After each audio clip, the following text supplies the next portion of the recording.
puasa bikin asam lambung naik, benar atau salah? Puasa bikin asam lambung naik, benar atau salah? Puasa bikin sakit mah. Iya, benar tuh. Betul. Menurut saya benar. Betul. Jawabannya betul. Iya. Benar, Om Ded. Benar, betul. Benar, Om Ded. Oke, sekarang pertanyaan kedua. Malu gua. Sekarang pertanyaan kedua. Pertanyaan kedua adalah puasa tidak bikin asam lambung naik, benar apa salah? Salah lah. Kan puasa bikin asam lambung. Nah, kan bodohnya keluar lagi.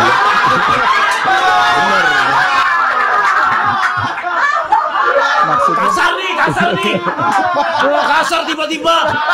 Kan disuruh tanya. Tiba-tiba dikasarin. Pak Dire aja udah gak asik banget tadi. Pak Dire aja udah gak kuat. Pak Dire tadi asik banget tadi. bukan. Tadi masalahnya kan bilangnya benar kan? Ya kan puasa kan bikin asam lambung. Nah, Benar. ini justru di sini pembelajarannya. Makanya dengerin dulu, Ebel. Di sini pembelajarannya. Jadi kalau orang bilang puasa bikin asam lambung naik, bikin mah ceritanya, itu jawabannya benar. Tadi udah benar. Benar. Tapi kalau ada orang bilang, orang lain yang bilang, bukan Ebel, tapi orang lain yang bilang, puasa ternyata tidak bikin asam lambung naik. Benar apa salah? Salah. Coba Benar. pikirin lagi. Benar. Nah, kan pinter kan? Iya, betul. Jadi artinya apa? Pertanyaan gimana? Ulang lagi dong. Ulang sekali lagi. Gua ulang sekali lagi deh. Sekali. Ya. Puasa bikin asam lambung. Benar. Puasa bikin asam lambung naik, benar. Itu menurut saya.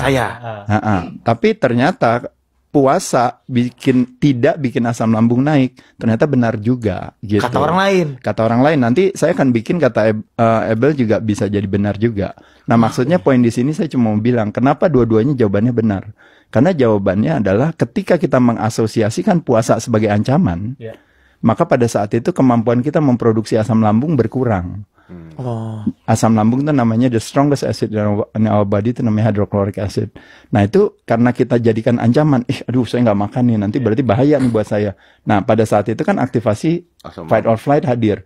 Nah, fight or flight hadir, maka produksi asam lambung kita nggak terselenggara. Karena kan kalau kita terancam, kita tidak akan berfokus kepada mau produksi. Kita fokusnya mau lari, mau kabur, atau mau melawan. Nah, jadi otomatis yang namanya hydrochloric acid atau disingkat HCl itu tidak terselenggara. Nah, tujuannya HCl adalah apa? Kalau produksi asam lambung kita cukup, maka si katup daripada pipa makanan kita itu namanya esofagus. Itu dia nggak kebuka. Nah, tapi kalau pipanya dia kebuka gara-gara asam lambungnya kurang, maka asam lambungnya naik. Makanya asam lambung naik itu bukan karena produksi asam lambung naik, tapi karena lokasinya naik. Naik ke atas. Makanya kenapa disebut acid reflux, makanya disebut GERD. Acid reflux, naik ke atas.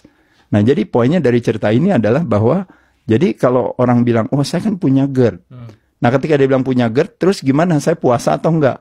Nah, nggak ada hubungannya di sana. Tergantung daripada kita mau mengasosiasikan puasa sebagai penguatan hati atau pelemahan. Contoh, misalnya, bagi kaum muslimin dan muslimah di bulan Ramadan, puasa itu menguatkan hati. Benar. Jadi nggak ada cerita tiba-tiba ada orang muslim bilang bahwa saya, Mas Ade, kalau di bulan Ramadan saya mah nggak pernah bisa puasa. Kenapa? Karena saya ada masalah dengan asam lambung. Ada nggak kira-kira yang ngomong gitu? Nggak ada, karena semua asosiasi menguatkan hati. Kalau Ebel, agamanya apa? Islam, alhamdulillah. Nah, kalau di Islam atau mungkin di Kristiani ada satu istilah yang mengatakan misalnya kalau hatinya tenang, hatinya sukacita, hatinya gembira, itu biasanya menguatkan. Betul nggak? Betul. Ya, artinya menguatkan. Kadang-kadang kalau sedih, kita badannya jadi lebih sakit.